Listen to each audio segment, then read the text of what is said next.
Doctor Strange is no one without the Ancient One. The character is now known for Tilda Swinton's gender-swapped portrayal in the MCU, but he has decades of comic book history that predate her offbeat incarnation. A lot of classic comic book heroes aren't as old as we think they are. Storm, for example, is a huge part of the X-Men, but she was first introduced over a decade after the first X-Men comics hit the stands. It's actually pretty rare that the most iconic parts of a superhero's world are present at the start. The Ancient One, on the other hand, has been a part of Doctor Strange's story from the very beginning. Thank you, Ancient One, for seeing me. You're very welcome.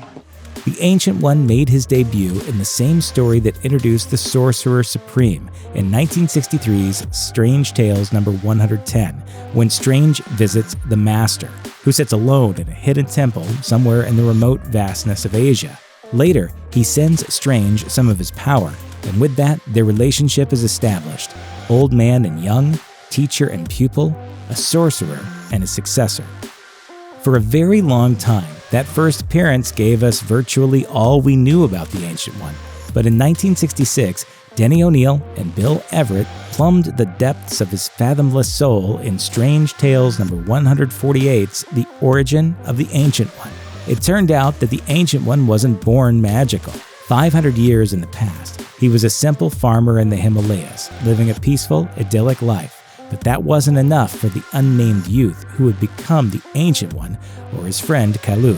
Together, they would delve into the supernatural, one towards enlightenment, the other to domination and conquest. The resulting conflict would destroy their homeland, and 5 centuries later, they would meet again to settle their ancient scores. Fortunately for the world, only one of them had Doctor Strange on his side.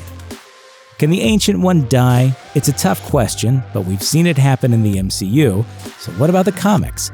Is this master of the mystic arts truly immortal? In 1973, we found out once and for all, and the answer is, sort of.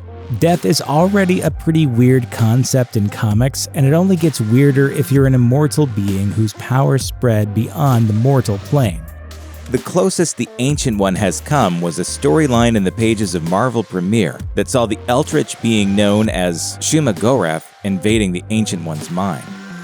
The Ancient One commands Doctor Strange to destroy his mentor's mortal form, condemning him to death while trapping Shuma-Gorath and saving the world. Strange does, but then a spectral version of the Ancient One informs his grieving student that he is more than alive now that he has become one with the universe. In true comic book fashion, death wasn't the end for the Ancient One, but his return to the mortal world was a little rougher than most. In the 1977 storyline, called The Return of the Ancient One, Doctor Strange's all-powerful mentor does indeed come back to life as a side effect of one of Strange's many battles against unknowable cosmic horrors. He's not the regular Ancient One, though. This time, he's back as a down-on-his-luck alcoholic, using his magic to ensure an ever-flowing supply of alcohol. Strange eventually discovered the Ancient One in an alley, casting petty spells on those who intrude upon his drunken stupor, yanked from his eternal rest in a soul-shattering transformation.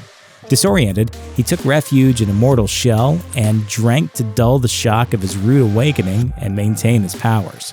Naturally, Doctor Strange saves the day, and the Ancient One is able to shuffle off the mortal coil once more to be one with the universe. But for a moment, he had to be mortal again, a despairing, all-too-human mortal without the power of the cosmos at his fingers. It's a lesson he and Strange never forget.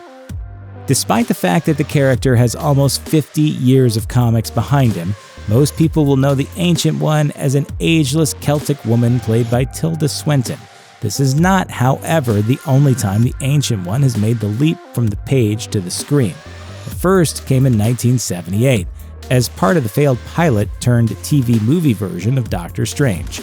Here, the Ancient One was a bodiless entity voiced by actor Michael Ansara. The Ancient One next appeared in 1990's Spider-Man the Animated Series, where he featured briefly in an episode titled, you guessed it, Doctor Strange. Most recently in animation, he was part of the 2007 Marvel animated feature Doctor Strange, Sorcerer Supreme. Perhaps his most notable adaptation, however, comes from his place in the Marvel video games, particularly 2006's Marvel Ultimate Alliance. He only appears as a fogged image in a mirror in Strange's Sanctum Sanctorum, but he actually speaks with multiple characters. Too bad for him that one of them is Deadpool. Who would dare disturb my meditation? Grampy, is that you? So, we've learned that the Ancient One is boundlessly powerful, to the point that not even death has a hold on him. We've learned that he's such a huge part of Stephen Strange's story that when the Good Doctor appears in movies, cartoons, or video games, the Ancient One usually shows up too. We learned that his expertise came at a terrible price he could never truly repay. Yes, but you're leaving out the most important part. What haven't we learned? His name. Despite the many aspects of the Ancient One that have changed with the times, he's never been given a name beyond his title. The official Marvel website and the comics refer to him only as a youth in the past and the Ancient One in the present. Whoever he was, he isn't any longer, and he's pretty okay with that. Check out one of our newest videos right here. Plus, even more Looper videos about your favorite stuff are coming soon. Subscribe to our YouTube channel and hit the bell so you don't miss a single one.